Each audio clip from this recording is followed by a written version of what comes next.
Guys, thanks for your patience tonight. I just didn't feel right about people having to take the bus at 10 o'clock at night if this further snow starts. So we will have you watch the video that is up, Vancouver Gangster, I think, for this module, and do the forum for that. And then I hope to be on the Blue Jeans, which I'll send further instructions for you at a later time. Anyways, thank you for your patience, and I look forward to seeing you guys. I believe next week we're holidays. But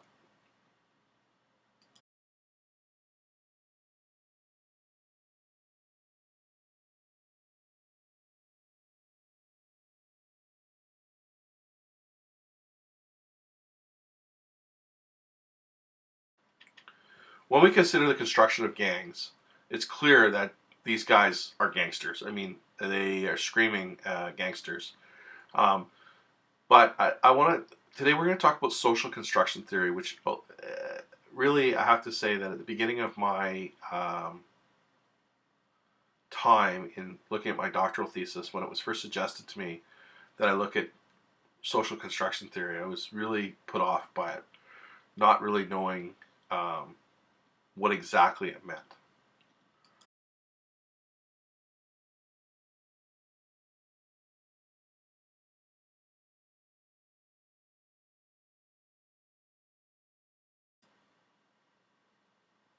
So, social construction theory is a theory that asks us to evaluate why we think what we think about certain things.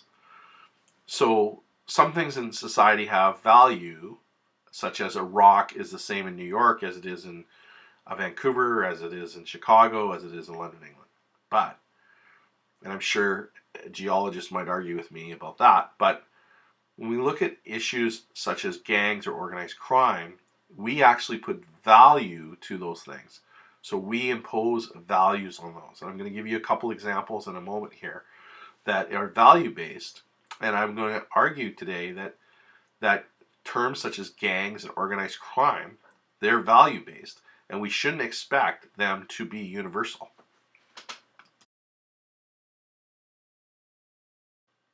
I don't recall what year the Olympics were in Sydney, Australia.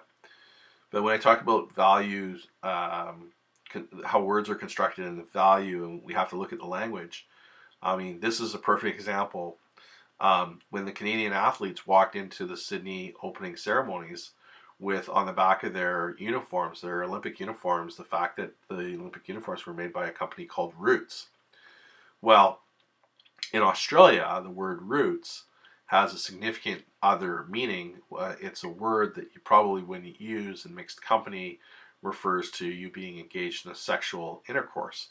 So as the Canadian athletes walked in, made by one of our proudest companies, Roots, the Australians were taken aback for a moment and then began to laugh because that word has a considerably different meaning for them in their country.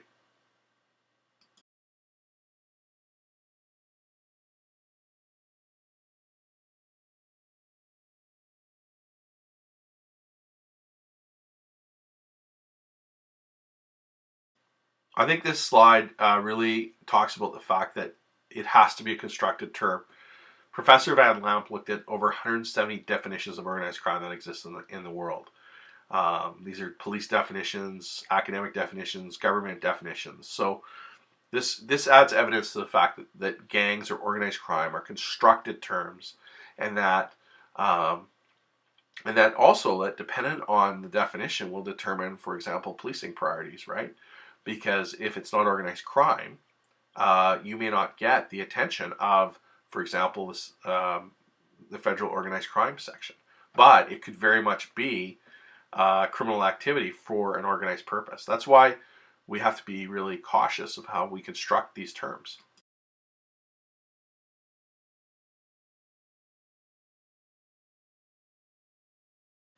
This is a good example. Is this art or is this crime? On public walls, painted, but the images on the left for sure are done by a fairly famous artist in the United Kingdom.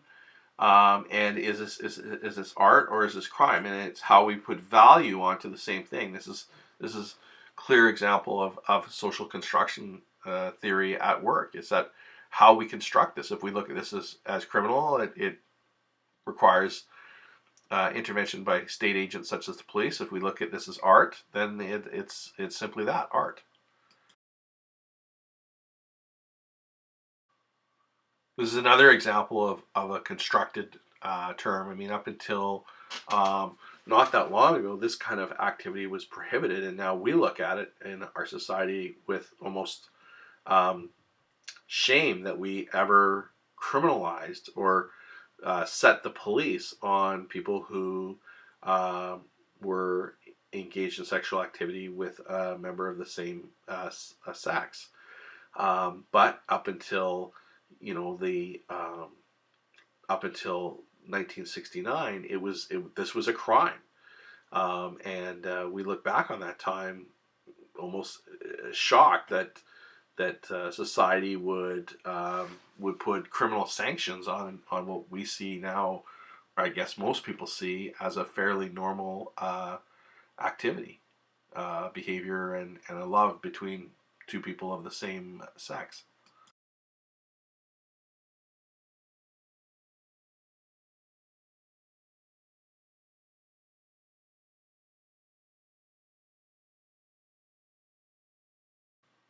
So I am going to talk about Murden a little bit, just because with the midterm coming up and the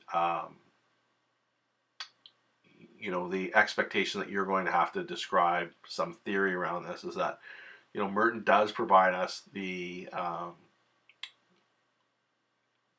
theoretical framework around conformity, ritualism, rebellion, retreatism, and innovation. And I would suggest, in many ways, a lot of gangsters in British Columbia are innovators in that they want the successes that society portrays for them, but they simply don't want to do the work.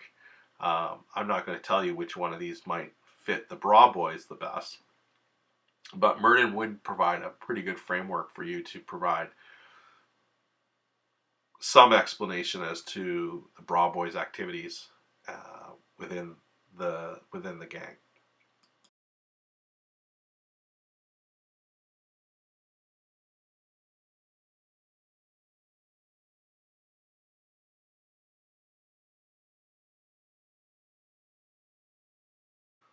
Yeah, so for Sutherland, basically all behaviors learned lawful and unlawful, and conditions of severe deprivation are coupled with readily available success models. But the one thing that Abedinsky points out to us, which I think is important, is that just because you want to be a drug dealer or just because you want to be a gangster, even if you are growing up in these neighborhoods, doesn't necessarily mean you will be.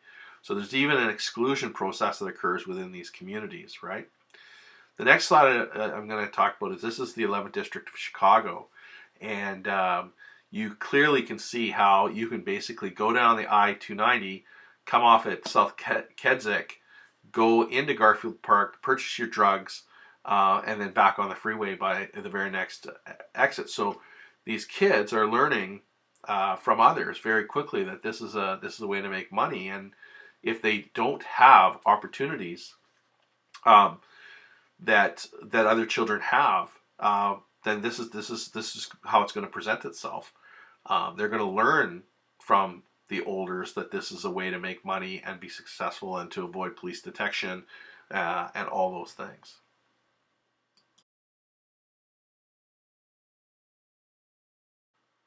So this is something I wanted to talk to you about. When I was in Los Angeles, one of the things that really intrigued me was the fact that so many LAPD officers that I met actually grew up in the neighborhoods in which they police. This young man that you see here in the LAPD uniform talking to the young African American kid, he grew up in a Latino gang neighborhood. And his gang expert documents that you're going to read in the next 4 slides really demonstrate that his exposure to gangs started when he was about 6 years old. He grew up in the neighborhood. He avoided gangs. His family worked very, very diligently to keep him out of the gang, and basically from the age of 16 to 18, he went to school, came home, and that was the extent of his life. And he didn't go out and play in the neighborhood. And he actually had friends that were killed because they refused to join the gang. So at 18, he joined the U.S. Marines and served his country for 4 years, came back to Los Angeles and joined the LAPD, and is now back policing, albeit in the 77th Street area, but working with gangs. I'll leave the slides for you to read.